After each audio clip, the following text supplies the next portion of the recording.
It always starts with silence. Not the kind that offers peace, but the kind that presses against your chest like a weightless hand. It was past midnight, and the city beyond the window had long gone to sleep, save for the low hum of streetlights and distant sirens. Dr. Elias Rourke sat at his desk, fingers hovering above the keyboard, staring at the patient files he had reviewed a dozen times already. He told himself he was preparing for tomorrow's sessions, but his hands hadn't moved in nearly 20 minutes. The silence in his apartment wasn't new. What was new was the sound beneath it, a faint ticking, barely audible, like the rhythm of a hidden clock. He glanced around. The clock on the wall had stopped months ago. Still, the ticking remained, echoing faintly in the back of his mind. He pressed his fingers to his temples and whispered, "You're tired." That's all. Fatigue playing tricks. He hadn't taken a break in weeks. His clients were unraveling faster than he could stitch them back together. Anxiety, insomnia, delusions. They were contagious in a way. He told himself he was immune. But lately, during sessions, he'd started hearing echoes. A phrase repeated after the client had said it, half a second too late. Once, he could have sworn a patient blinked at him twice in perfect symmetry, then smiled, wrongly, as if rehearsed.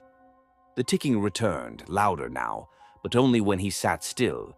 Movement made it vanish. He stood, walked to the kitchen, poured water, listened. Nothing. But when he returned to his desk, tick, tick, tick. Sleep became elusive. He began recording his sessions obsessively, playing them back, scanning for discrepancies. There were none. Yet something was off. His notes didn't match the memories. In one file, a client supposedly admitted to pushing her sister down a flight of stairs. He distinctly remembered her denying it. Another patient spoke of a dream involving a burning house, but his notes said drowning.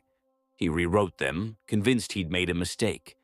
When he looked in the mirror, he started seeing exhaustion pooled under his eyes, but not fatigue, emptiness. He tried to smile, but the muscles around his mouth would tighten, hesitant, as if unsure how a smile should work. He began to dread the walk to his practice, a small, dimly lit office in a brutalist building from the 70s. The hallway outside had flickering lights. The elevator sometimes stalled between floors. The receptionist, Karen, had stopped making eye contact. One morning she said, "You're early today," when he was exactly on time. Later she asked if he was feeling better, though he hadn't said he was unwell. One client, a middle-aged man with agoraphobia, leaned forward during a session and asked, "Do you ever wonder if you're just talking to yourself?" Elias had laughed politely, but something cold uncurled in his stomach. At night, he began hearing voices outside his apartment, soft conversations just beneath the threshold of understanding. When he opened the door, the hall was empty. The ticking remained. Always the ticking. He searched every vent, every corner. Nothing. And then came the dreams. They were grounded, vivid. He'd wake up in his apartment, walk through his day only to find something slightly off. A book out of place, the time blinking wrong, a client calling him by a different name. Then he'd wake again. For real, he assumed. He was in his office one morning, organizing files, when he noticed his handwriting had changed. Neater. Almost too perfect. He flipped through past entries. It was the same elegant cursive. He never wrote like that. He took one of his recordings and played it back. In the session, the client was describing a fear of losing control, but Elias's voice was strange. Not wrong, just slightly too calm. His usual cadence flattened. More robotic. He tried another recording. Same thing. Almost like someone had memorized his speech patterns, but couldn't quite mimic the rhythm of his soul. The next time he looked in the mirror, he studied himself for long minutes. And then it happened. He blinked, but the reflection didn't. It kept staring, for only half a second. but long enough. He stopped sleeping entirely. He felt dislodged, like his days were memories being played out by someone else.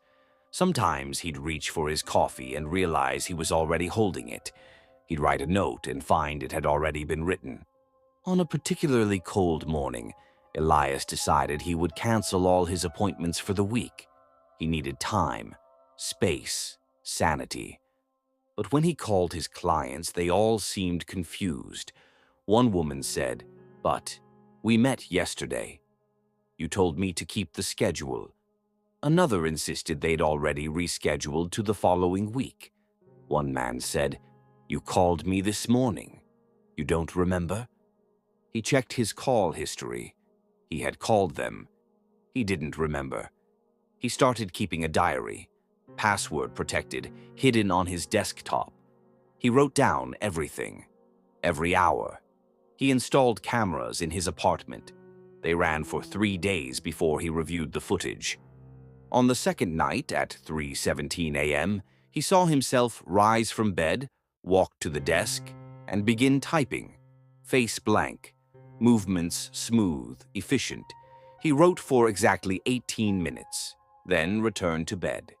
He had no memory of it. The document he'd typed was gone. He checked the logs. The file had been created and deleted. A single word remained in the trash folder: simulacrum.